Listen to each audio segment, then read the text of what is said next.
السلام علیکم ورحمۃ اللہ تعالی وبرکاتہ۔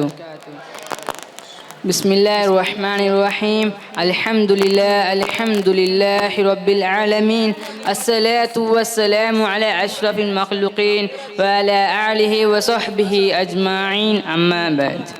میرے پیارے اساتذہ کرام اور میرے پیارے طلبہ اعزام اور میرے پیارے محترم حاضرین، آج میں آپ کے سامنے اللہ کے دین کو حضور صلی اللہ علیہ وسلم کے بعد سب سے بہترین حکومت قائم کرنے والے خلفائے راشدین کے بارے میں چند باتیں پیش کرنا چاہتا ہوں۔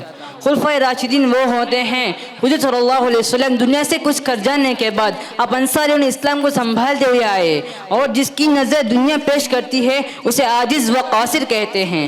ایسے 4 صحابہ کرام ہیں جن کو دنیا خلفائے راشدین کے بارے میں جانتی ہے۔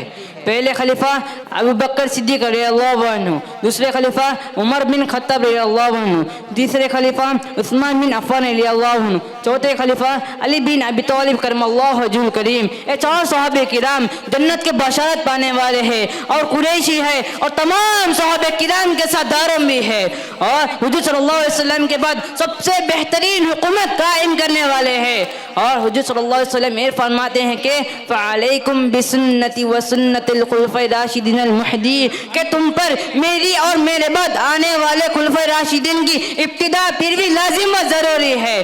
اور پہلے خلیفہ ابوبکر صدیق رضی اللہ عنہ حضور صلی اللہ علیہ وسلم سے اتنا محبت کرتے تھے کہ اپنی پوری زندگی حضور صلی اللہ علیہ وسلم کے ساتھ ہی بتا دیا۔ اور ابوبکر صدیق رضی اللہ عنہ اس جنگ میں حضور صلی اللہ علیہ وسلم کے ساتھ حضور صلی اللہ علیہ وسلم کے فوج میں تھے، اور آگے والی دشمنوں کی فوج میں ابوبکر صدیق رضی اللہ عنہ کے بیٹے ہیں، تو 2 فوج کے بیچ میں جنگ شروع ہو گئی۔ تو ابوبکر صدیق رضی اللہ عنہ آگے والی دشمنوں کے فوج میں اپنے بیٹے کو ڈھونڈ رہے تھے تاکہ اپنا بیٹا مل جائے تو اپنے بیٹے قتل کر ڈالے، اور اپنا بیٹا ابوبکر صدیق رضی اللہ عنہ کے بیٹے اپنے باپ ابوبکر صدیق رضی اللہ عنہ سے بچتے ہوئے آ رہے تھے، اور آخر میں ابوبکر صدیق رضی اللہ عنہ کو اپنے بیٹے ابوبکر صدیق رضی اللہ عنہ کے بیٹے مل گئے، تو ابوبکر صدیق رضی اللہ عنہ اپنے بیٹے کو قتل کرنے کے لیے تیار ہو گئے، اور حضور صلی اللہ علیہ وسلم آ کر ان کو منع فرماتے ہیں، اور ابوبکر صدیق رضی اللہ عنہ کے بیٹے بھی اسلام قبول فرماتے ہیں۔ ابوبکر صدیق رضی اللہ عنہ اپنے پیسے سے غلاموں کو خریدتے تھے اور ہمیشہ کے لیے آزادی فرماتے تھے۔ اور چوتھے خلیفہ علی